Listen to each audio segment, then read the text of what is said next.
साथियों नमस्कार। गिरीश चंद पांडे पुनः आपके समक्ष एक ज्वलंत मुद्दा लेकर आया हूं और आज का मेरा मुद्दा है आत्मनिर्भर भारत और रक्षा क्षेत्र। साथियों, रक्षा मंत्री राजनाथ सिंह ने कुछ समय पहले लखनऊ में आत्मनिर्भर भारत संबंधी रक्षा संवाद कार्यक्रम में बहुत सारी उल्लेखनीय बातें कही हैं, जिनका यहाँ मैं संक्षिप्त तौर पर उल्लेख कर रहा हूँ और उसके बाद मैं अपने विषय पर आऊंगा। उन्होंने जो सबसे महत्वपूर्ण बात कही वह यह कि रक्षा क्षेत्र में आत्मनिर्भरता विकल्प नहीं बल्कि आवश्यकता है, क्योंकि आज के तेजी से बदलते विश्व में युद्ध कौशल के नए आयामों के साथ साथ भारत अपनी सीमाओं पर दोहरे खतरों का सामना कर रहा है। रक्षा मंत्री ने मजबूत और आत्मनिर्भर सेना को एक संप्रभु राष्ट्र की रीढ़ बताते हुए कहा कि सीमाओं की रक्षा करने के साथ साथ सेना देश की सभ्यता और संस्कृति की भी रक्षा करती है। उनका यह भी कहना था कि दूसरे देशों से मंगाए जाने वाले हथियार कुछ शर्तों के साथ आते हैं, जो एक संप्रभु राष्ट्र के लिए उचित नहीं है। इसलिए देश की संप्रभुता की रक्षा के लिए अगर हमें सबसे एडवांस टेक्निक वाले हथियार चाहिए तो उनका निर्माण अपने देश में ही करना होगा। इसके लिए दूसरे देश पर लंबे समय तक निर्भर नहीं रहा जा सकता। उन्होंने उत्तर प्रदेश रक्षा औद्योगिक गलियारे यानी डिफेंस इंडस्ट्रियल कॉरिडोर के बारे में कहा कि यह कार्य मिशन मोड पर चल रहा है और लगभग 1700 हेक्टेयर 1700 हेक्टेयर भूमि में से 95% का अधिग्रहण किया जा चुका है। इसमें से 36 उद्योगों और संस्थाओं को लगभग 600 हेक्टेयर भूमि आवंटित की जा चुकी है। 16,000 करोड़ रुपए से अधिक अनुमानित निवेश मूल्य के 109 समझौता ज्ञापनों पर भी हस्ताक्षर किए जा चुके हैं। उनका यह कथन विशेष रूप से उल्लेखनीय है कि Uttar Pradesh defence industrial corridor में न केवल नट बोल्ट बल्कि ब्रह्मोस मिसाइल, ड्रोन, एयरक्राफ्ट और इलेक्ट्रॉनिक्स युद्ध सिस्टम भी बनाए जाएंगे और असेंबल किए जाएंगे। रक्षा मंत्री का यह भी कहना था कि 2014 में हमारे रक्षा उपकरणों का निर्यात 1900 करोड़ रुपए था, जो अब बढ़कर आज की स्थिति यानी 2023 के मध्य तक 16,000 करोड़ रुपए हो गया और जल्दी ही इसके 20,000 करोड़ होने की आशा है। यही नहीं, भारत का घरेलू रक्षा उत्पादन 1 लाख करोड़ से भी ज्यादा है। रक्षा मंत्री के उक्त वक्तव्य की निरंतरता में ही अब मैं रक्षा क्षेत्र में भारत की मौजूदा स्थिति, उसकी बजटीय व्यवस्था, आत्मनिर्भर भारत के तहत रक्षा उपकरणों की देश में निर्माण की स्थिति क्या है, हथियार आयातक एवं निर्यातक की दृष्टि से भारत की मौजूदा स्थिति क्या है, इन सारी बातों के साथ साथ किस प्रकार रक्षा क्षेत्र को आगे और मजबूत बनाया जाए, इन सभी बिंदुओं पर प्रकाश डाल रहा हूं।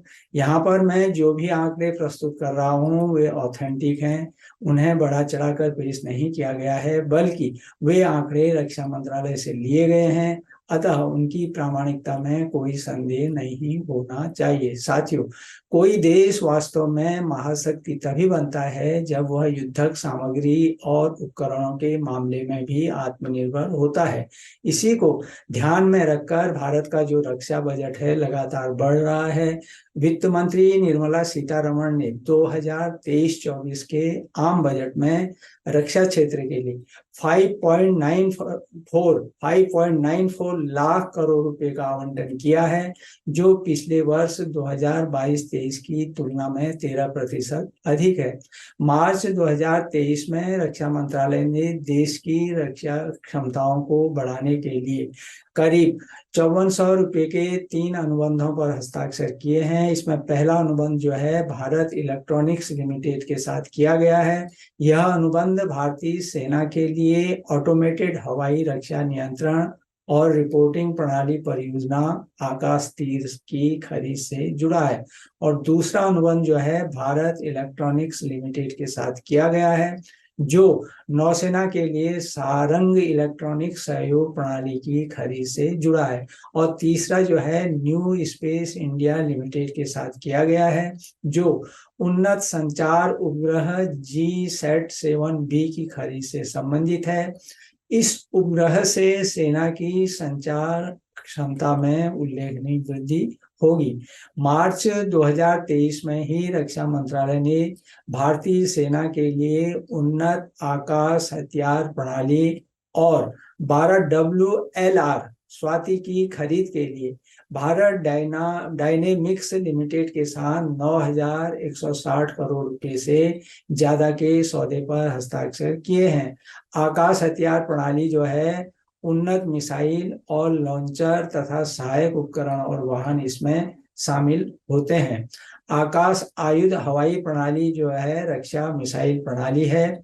इसे रक्षा अनुसंधान और विकास संगठन ने विकसित किया है। इस कदम से आत्मनिर्भरता को बढ़ावा मिलेगा तथा सूक्ष्म, लघु तथा मध्यम क्षेत्र के उद्यमों को विशेष तौर से मदद मिलेगी। साथियों, अब मैं आता हूँ मौजूदा रक्षा निर्यात की स्थिति पर। देश के रक्षा निर्यात में 2016-17 के 1522 करोड़ रुपए के मुकाबले 2022-23 में 10 गुना की वृद्धि हुई है और यह 16,000 करोड़ रुपए हो गया। अब अभी जो है भारत से 85 से अधिक देशों को रक्षा उत्पादों का निर्यात हो रहा है। मार्च 2023 में सरकार ने बताया है कि भारत ने पिछले 5 वर्षों में 59,000 करोड़ रुपए से अधिक का निर्यात किया है, जिसमें हल्के युद्धक विमान तेजस सहित कई महत्वपूर्ण रक्षा प्रणालियों का निर्यात शामिल है।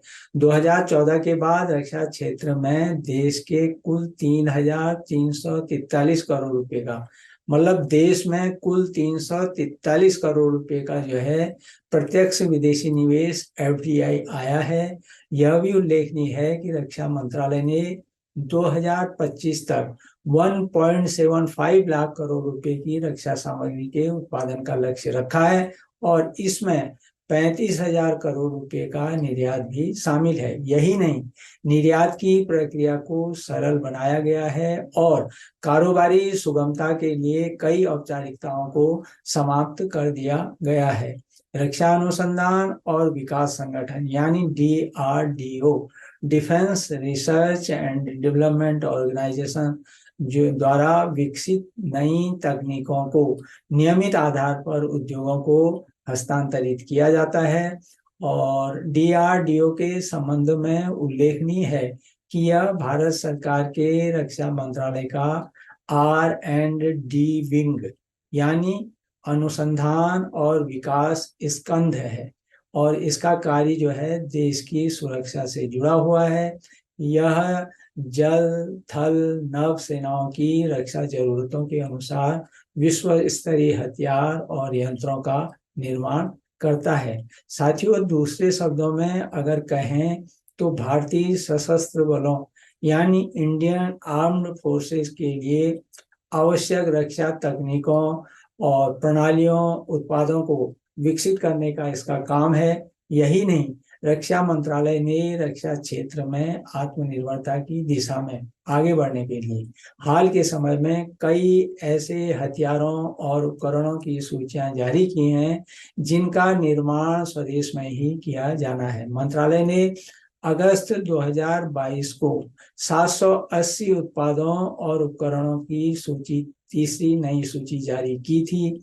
यह तीसरी ऐसी सकारात्मक स्वदेशीकरण सूची है जिसमें विभिन्न सैन्य प्लेटफॉर्मों, उपकरणों और हथियारों के लिए उपयोग की जाने वाली इकाइयों, उप प्रणालियों और घटकों को इसमें शामिल किया गया है। साथियों, इसका जो उद्देश्य है रक्षा सार्वजनिक क्षेत्र के उपक्रमों द्वारा आयात को कम करना है। इससे पहले भी रक्षा मंत्रालय की ओर से 2 सूचियां दिसंबर 2021 और मार्च 2022 में जारी की जा चुकी हैं, जिनमें 458 उपकरणों को देश में ही बनाने तथा विकसित करने की बात कही गई है।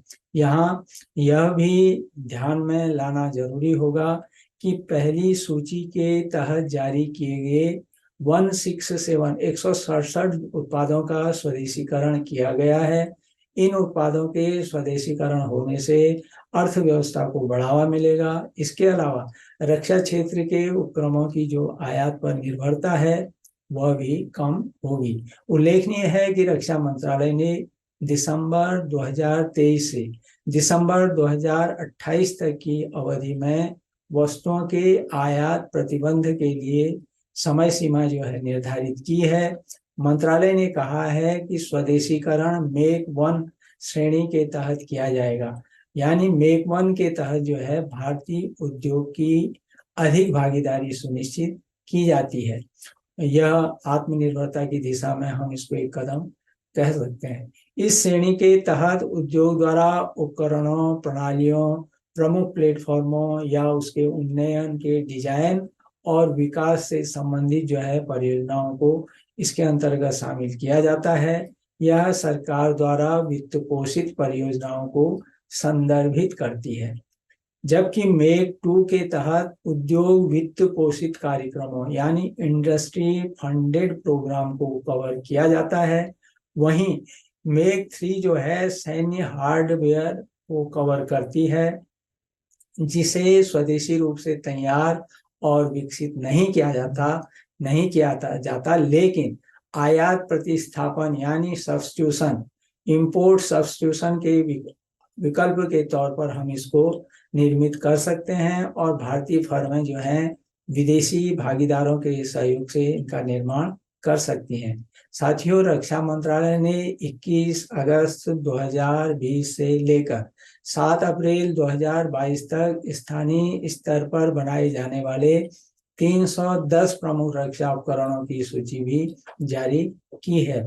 इसके अलावा यहाँ यह भी ध्यान में देने योग्य है कि सरकार ने मई 2023 में आत्मनिर्भर भारत की ओर एक और कदम बढ़ाते हुए घरेलू रक्षा उद्योग को बढ़ावा देने के लिए 928 उत्पादों के आयात पर चरणबद्ध ढंग से प्रतिबंध लगाने की घोषणा जो है की थी और चौथी सूची जारी की गई थी।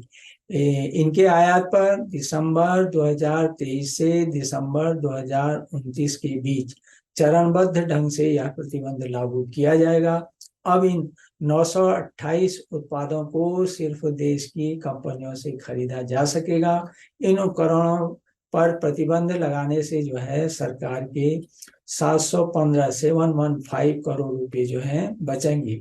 इन 928 सैन्य उपकरणों में लाइन रिप्लेसमेंट यूनिट, सब सिस्टम और स्पेयर पार्ट्स जो है शामिल है।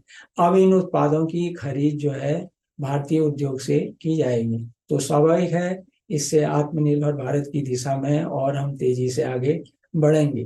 गौर करने योग्य है कि यह चौथी सूची उन 3 PIL की श्रृंखला की निरंतरता में है, जिनकी घोषणा दिसंबर 2021, मार्च 2022 और अगस्त 2022 में की गई थी। और इन सूचियों में 2500 आइटम ऐसे हैं जो पहले से ही स्वदेशी हैं और 1238 आइटम जो हैं वो हैं जो समय सीमा के भीतर स्वदेशी किए जाएंगे, यानी उनका स्वदेश में निर्माण किया जाएगा। अब तक इनमें से देश में 310 वस्तुओं का स्वदेशीकरण किया जा चुका है। रक्षा क्षेत्र के सार्वजनिक उपक्रम, सूक्ष्म, लघु और मध्यम उद्योग एवं निजी क्षेत्र इसमें सहयोग देंगे। इसके साथ ही घरेलू रक्षा उद्योग में अकादमिक और अनुसंधान संस्थानों के शामिल होने से रक्षा उपकरणों की जो है डिजाइन क्षमता में भी बढ़ोतरी होगी। रक्षा क्षेत्र में मेक इन इंडिया और आत्मनिर्भर भारत अभियान को बढ़ावा देने के लिए रक्षा खरीद प्रक्रिया 2020 में भी संशोधन किया गया है। इसके तहत तीनों सेनाओं और भारतीय तटरक्षक बल की सभी आधुनिक जरूरतें जो है खरीद प्रक्रिया पर ध्यान दिए बिना देश में ही पूरी की जाएंगी। घरेलू उद्योग पर वित्तीय बोझ कम पड़े, इस हेतु समेकित समझौता बैंक गारंटी की जरूरत जो थी उसको समाप्त कर दिया गया है। रक्षा क्षेत्र में देश में अधिक भागीदारी और स्वदेशी रक्षा निर्माण क्षेत्र को बढ़ावा मिले, प्रोत्साहन मिले, इस हेतु जो है कुल जरूरतें चुने गए विक्रेताओं के बीच जो है विभाजित हो जाएंगी। जिन बोलीदाताओं को ठेका नहीं मिला है उन्हें सेना प्रमाण पत्र जारी करेगी और जिसमें यह बताया जाएगा कि उत्पाद का सफलतापूर्वक परीक्षण कर लिया गया है, जांच कर ली गई है, ताकि वह विक्रेता अपनी वस्तुओं की बिक्री के लिए अन्य बाजार की तलाश कर सके। तो साथियों, ये मेरा आज का मुद्दा था। और जो भी आप अपनी टिप्पणी देना चाहें अवश्य दें। पसंद नापसंद, लाइक डिसलाइक दोनों का मैं हमेशा से स्वागत करता हूं। और इसको शेयर भी कीजिएगा, ज्वलंत मुद्दा है, किसी भी प्रतियोगी परीक्षार्थी के लिए लाभदायक सिद्ध हो सकता है। और यदि आपने मेरे इस चैनल को सब्सक्राइब नहीं किया है तो कृपया कीजिएगा। इसके अलावा बाजार में मेरी कुछ पुस्तकें उपलब्ध हैं जिनका मैं बराबर लिंक दे रहा हूँ। अनुरोध करता हूँ कि यदि आप उन्हें पढ़ेंगे तो अवश्य लाभान्वित होंगे। तो इन्हीं शब्दों के साथ मिलता हूँ अगले हफ्ते। तब तक इंतजार कीजिए। आप सुखी रहिए, स्वस्थ रहिए और प्रसन्नचित्त रहिए। और बेसब्री से मेरे आने वाले ज्वलंत मुद्दे का इंतजार कीजिए। पुनः एक बार नमस्कार।